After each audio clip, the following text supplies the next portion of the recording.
Bien le bonjour et bienvenue à cette nouvelle capsule, le cadre du cours SCT 4064. Aujourd'hui, on parle des enveloppes de la Terre, donc des différentes couches qui composent la Terre. Donc, vous voyez notre belle planète bleue. En fait, je vais commencer par distinguer les différentes couches importantes pour être capable de les traiter plus en détail un petit peu plus tard. Donc, la première couche, on parle de la lithosphère. C'est la couche de la Terre qui contient la croûte terrestre et la partie supérieure du manteau terrestre.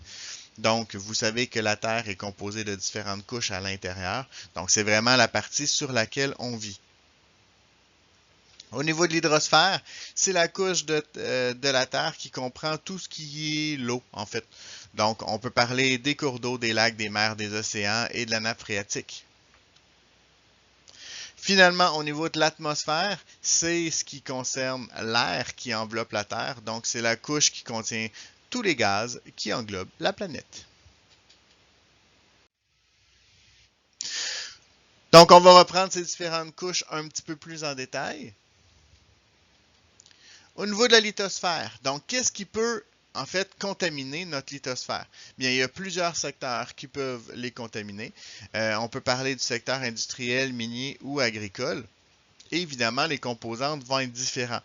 Donc, quand on parle du secteur industriel ou minier, on parle généralement des acides sulfuriques nitriques. Peut parler des hydrocarbures, donc quand il y a une fuite d'hydrocarbures à l'intérieur du sol.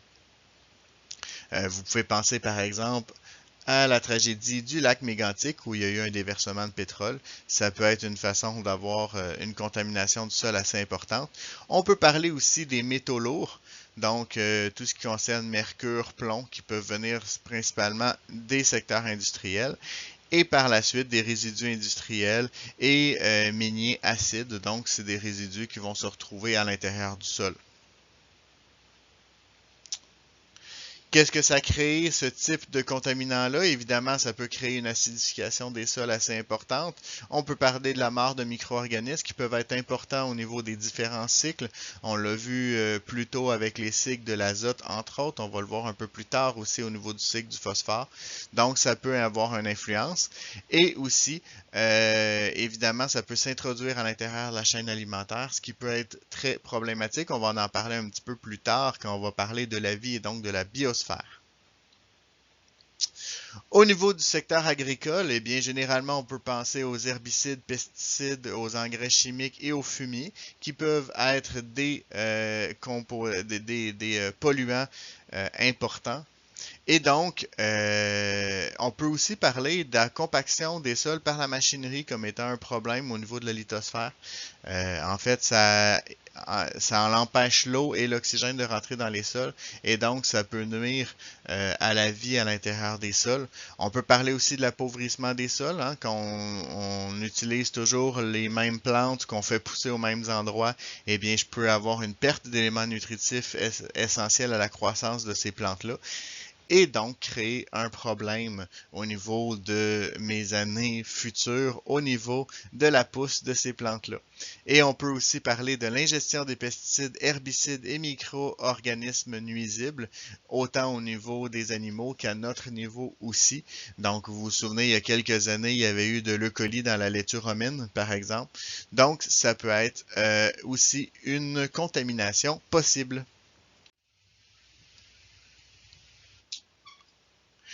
Pour pallier à ça, certains sols vont avoir ce qu'on appelle une capacité tampon, ce qui peut être intéressant au niveau des sols.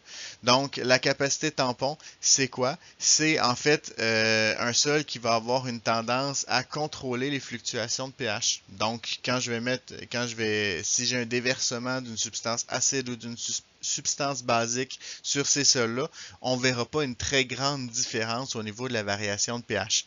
Ça peut être particulièrement important parce que cette faible variation-là peut permettre de sauver la vie des plantes et des micro-organismes et des animaux qui habitent au niveau de ce sol. Donc, ça assure une fertilité stable et une meilleure assimilation des éléments nutritifs pour les plantes d'avoir justement cette capacité tampon.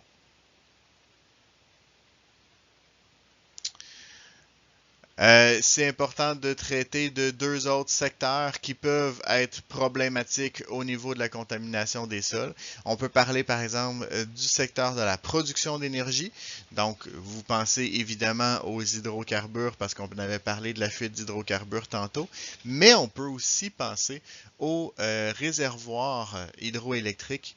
Donc, le fait d'inonder des territoires importants peut amener certains métaux à être en solution dans ces réservoirs-là et causer des problèmes au niveau de notre santé. On peut aussi parler du secteur militaire. Pourquoi? Ben, on pense évidemment à ce qui s'est passé à Shannon il y a quelques années, où il y avait eu une contamination de la nappe phréatique à cause de la base militaire et dans le fond, du lavage des appareils qui se faisait là-bas, qui avait contaminé la nappe phréatique. Mais on peut aussi penser à nos cousins français, où la présence de la réelle guerre à certains endroits ont contaminé les sols pendant une période très importante. Entre autres, je pense à la zone qui est située entre la Belgique et la France, qui est un sol encore contaminé de nos jours, dû aux guerres mondiales qui sont passées par là. Au niveau de l'hydrosphère, donc, je vais encore avoir les secteurs industriels et miniers qui peuvent causer des problèmes au niveau de la contamination et aussi, évidemment, le secteur agricole.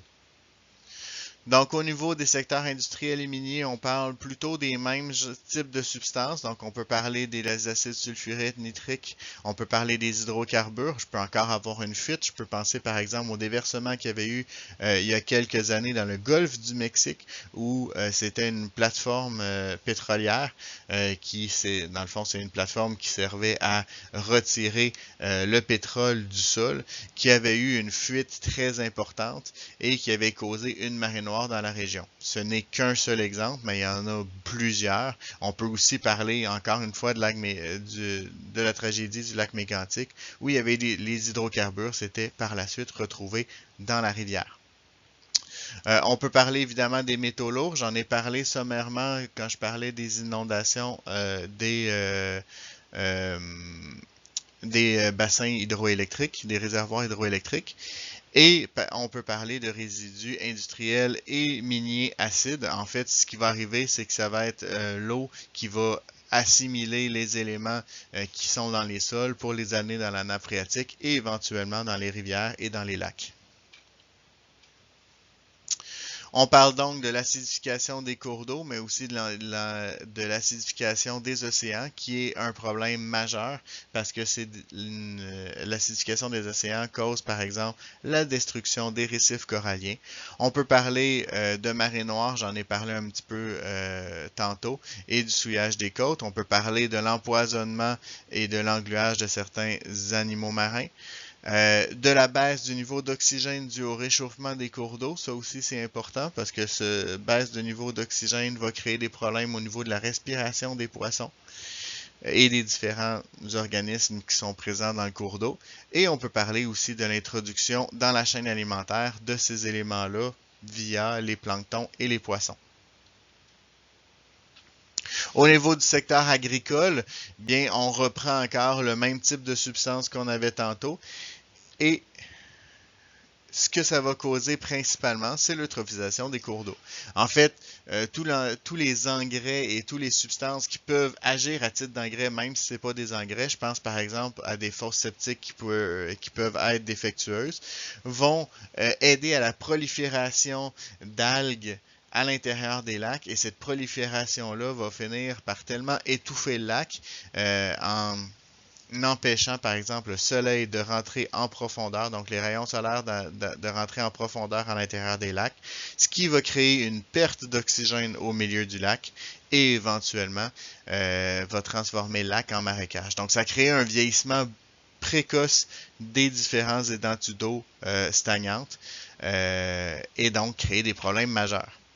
Aussi, on peut parler des ingestions des pesticides, herbicides et micro-organismes nuisibles, évidemment à l'intérieur des cours d'eau également. Donc, évidemment, si on a une contamination, par exemple, de l'eau potable par le colis, ben, ça peut avoir des problèmes importants sur notre santé et sur la santé des micro-organismes et des organismes qui vivent dans ces cours d'eau. Ce qu'il faut comprendre au niveau des différentes, dans le fond, de l'impact d'un déversement à l'intérieur d'un milieu, c'est le principe d'être en amont versus en aval.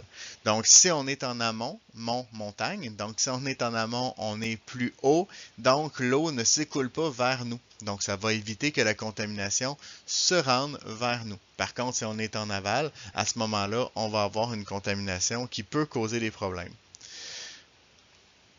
C'est pour ça qu'on va parler de l'importance des bassins versants. Donc, les bassins versants étant l'ensemble des rivières qui vont se déverser dans un cours d'eau, parce que la contamination, par exemple, d'un élément, d'une usine, peut affecter une zone seulement et une zone très précise qu'on est capable par la suite de contrôler l'impact de ce déversement-là. La ligne que j'ai tracée est évidemment la ligne de partage du bassin versant. Donc, on peut s'attendre à ce que les rivières à l'extérieur de cette ligne de partage s'écoulent dans un autre bassin versant, donc s'écoulent à un autre endroit. Quand on a un déversement, donc je l'ai dit, qu'est-ce qu'il faut regarder? La première chose, il faut regarder le relief pour savoir si on est en amont ou en aval. On peut regarder aussi la géologie du terrain, donc le type de sol, le type de roche peut avoir une influence, ce qui veut dire que je peux avoir un déversement qui va se faire beaucoup plus lentement dans certains milieux et donc qui va nous donner beaucoup plus de temps pour réagir. Évidemment, le climat peut aussi avoir une influence. Si on s'entend que s'il y a une bonne couche de glace puis que l'eau est glacée, ça devient beaucoup plus facile de retirer la glace et donc de retirer un contaminant. On peut parler au niveau de la végétation aussi, donc la densité et la diversité. Je vais avoir une certaine végétation qui vont nous permettre de retirer certains contaminants à l'intérieur du milieu. Et évidemment, un sol où est-ce que j'ai plus de végétaux va avoir plus tendance à retenir son eau. Et en retenant son eau, eh bien, ça va dans le fond, réduire la vitesse du déversement, donc réduire la vitesse d'avancée de la substance nuisible. Et par la suite, évidemment, je peux parler des aménagements humains, donc tout ce qui est digues, canaux et marais asséchés. En fait, ces substances-là vont avoir ces aménagements-là plutôt vont avoir évidemment un impact important, et autant sur la vitesse du déversement que sur la façon de réagir par rapport à un déversement. Au niveau de l'atmosphère, on s'entend qu'on a encore le domaine industriel et surtout le secteur des transports qui vont avoir une grande influence sur la contamination de notre atmosphère. On peut parler aussi du secteur de production d'énergie et du secteur du chauffage, spécialement pour ceux qui chauffent au bois. Les particules, dans le fond, les différents contaminants qui vont être émis, on peut parler du SO2, du NOx, du O3, des métaux lourds, dis-je, des CFC et des particules fines. Donc, c'est ce qui va mener à différents types de contamination. Donc, par exemple, les SO2 et NOx vont avoir tendance à créer des pluies acides qui vont nous retomber dessus après et causer autant des acidifications de nos cours d'eau, mais aussi qui peut causer des problèmes au niveau de la dégradation de certains matériaux.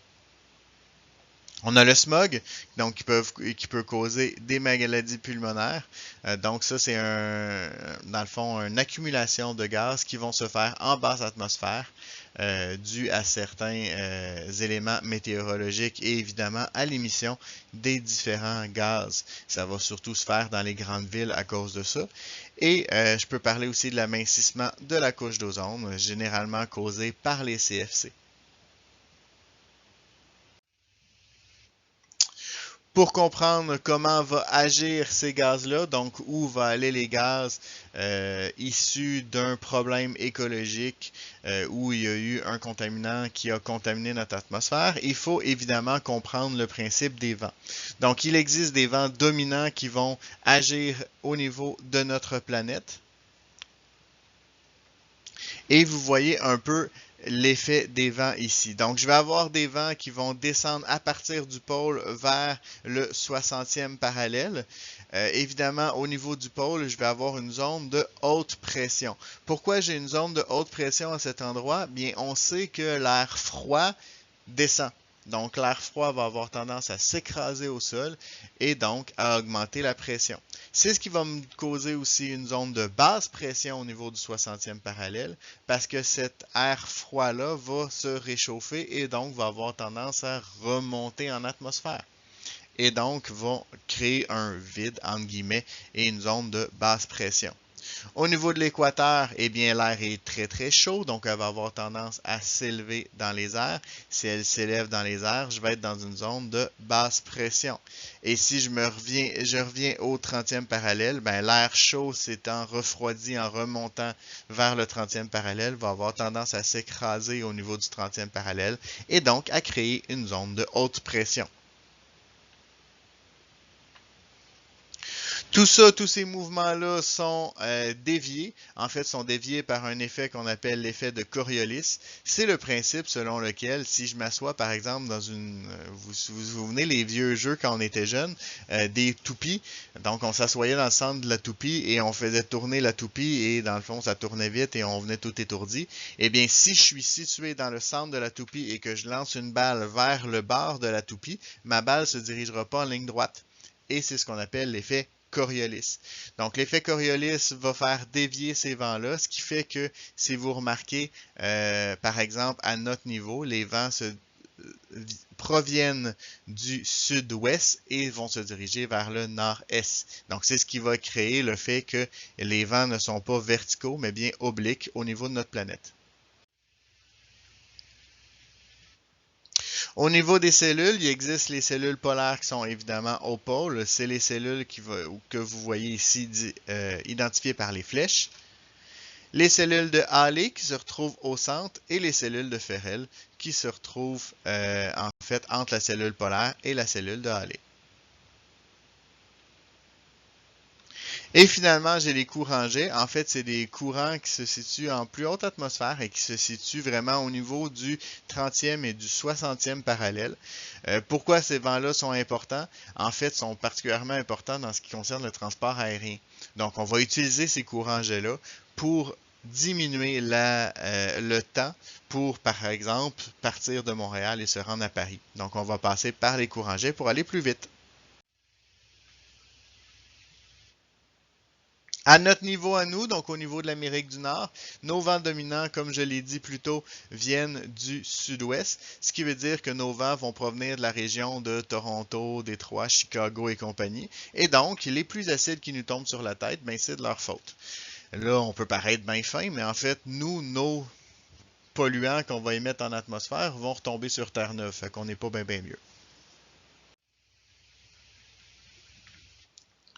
Il existe une dernière couche dont je ne vous ai pas parlé, en fait, qui est la biosphère. J'en ai parlé très très peu tantôt. C'est tout ce qui concerne la couche du vivant, donc végétaux, animaux et compagnie. Donc, vous avez ici ce qu'on appelle le cycle du phosphore, qui est un cycle important parce que les phosphates et le phosphore sont évidemment très importants au niveau de notre végétation. Donc, au départ, je vais avoir un phosphore qui est présent dans la roche. Évidemment, c'est un cycle, donc je pourrais partir le cycle n'importe où. On va partir au niveau de la roche. Donc, j'ai mon phosphore qui est présent dans la roche et tout l'eau de ruissellement va amener ce phosphore-là à l'intérieur de ma croûte terrestre, de ma lithosphère. Donc, va déplacer le phosphore à l'intérieur de ma croûte terrestre et va permettre à mes végétaux d'absorber ce phosphore-là via leurs racines. Les végétaux vont utiliser donc tout ce phosphore-là et ces phosphates pour pousser, en fait. Et nous, comme on mange les végétaux, eh bien, on va aussi utiliser par consommation les phosphates qui sont situés à l'intérieur des végétaux. Évidemment, autant les végétaux que nous, on va mourir, ce qui est par décomposition, on va retourner tous ces phosphates-là au niveau du sol et ces phosphates-là vont se retrouver, encore une fois, par l'eau de ruissellement et compagnie, vont se retrouver à l'intérieur de nos lacs. Et finalement, je vais avoir des planctons qui vont causer la sédimentation de ce phosphate-là et vont retourner ce phosphate-là sous forme de phosphore à l'intérieur des roches. Pourquoi ce cycle-là est important? Eh bien, parce que c'est important de comprendre l'effet des phosphates que les phosphates peuvent avoir sur nos lacs et sur notre végétation. Et comme on utilise beaucoup les phosphates au niveau des engrais chimiques, eh bien, c'est important de comprendre l'impact que peuvent avoir ces phosphates-là sur nos lacs et rivières. Donc, des impacts qui peuvent être relativement importants. C'est ce qui met fin à cette capsule. J'espère qu'elle vous a plu. Vous êtes maintenant les experts. À vous de surpasser le maître.